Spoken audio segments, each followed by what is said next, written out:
Now, another set of ideas, which of course are very, very well known to the world, that of course you have originated, center around the terms introversion and extroversion. Yeah. And I know that you're aware of the fact that these terms have now become so widely known that the man on the street is using these terms constantly in describing his wife or his friends and so on and so forth. It's become probably the most used psychological concepts by the layman that we have. Oh, like the word complex.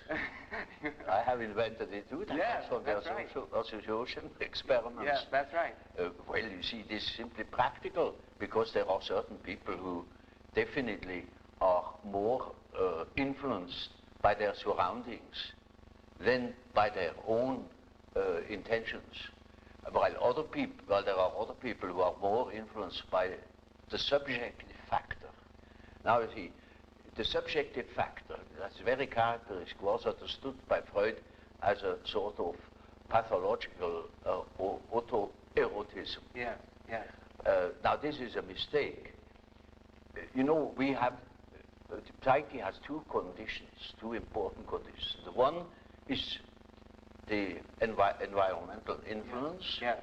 And the other is the given fact of the psyche as it is born. The psyche is by no means tabula rasa. We are a definite mixture and combination of genes. Yeah. And they are there from the very first moment of our life. And they give a definite character, even to the little child. And that is a subjective factor, looked at from the outside. Now, if you look at it from the inside, yes, then it is just so as if you would observe the world. Yes. When you observe the world, you see people, you see houses, you see the sky, you see tangible objects.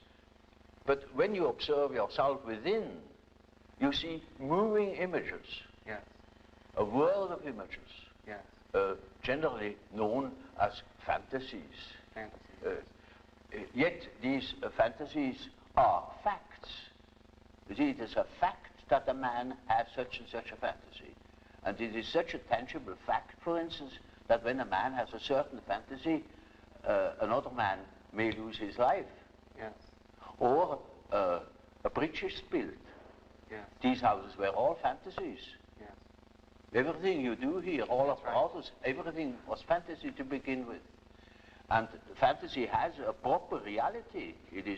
That is not to be forgotten. Fantasy is not nothing.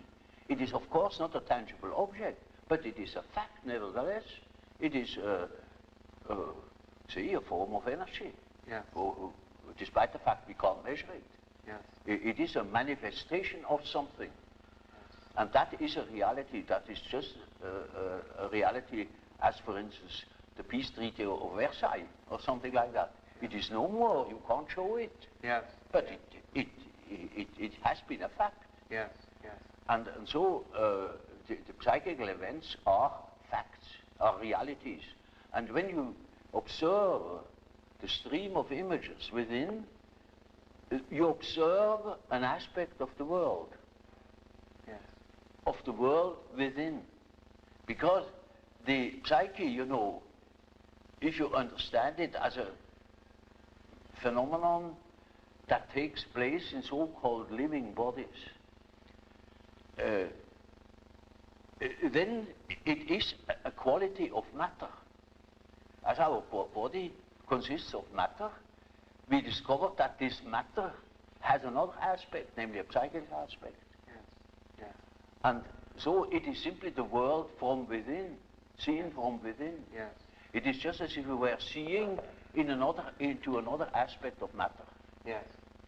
This is an idea that is not my invention, that the old Democritus already said, talked of the spiritus insertus atomis, Yes. namely the spirit that is inserted in atoms. Yes. Yes. That means psyche is a quality that appears in matter. Doesn't matter whether we understand it or not. Yes. But this is the conclusion we come to if we draw conclusions without prejudices. Yes.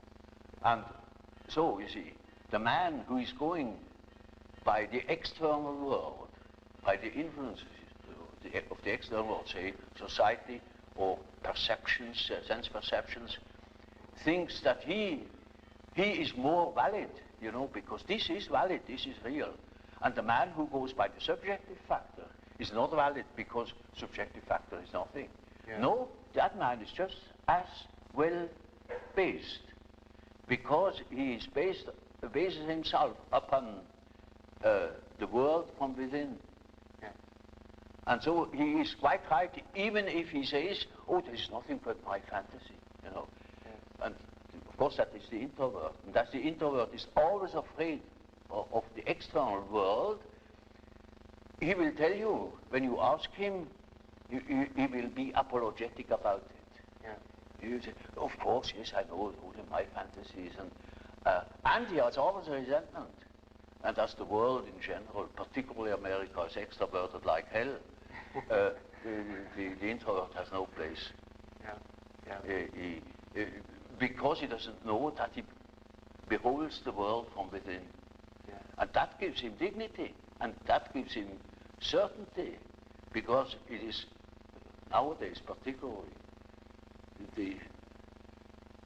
the world hangs on a thin thread.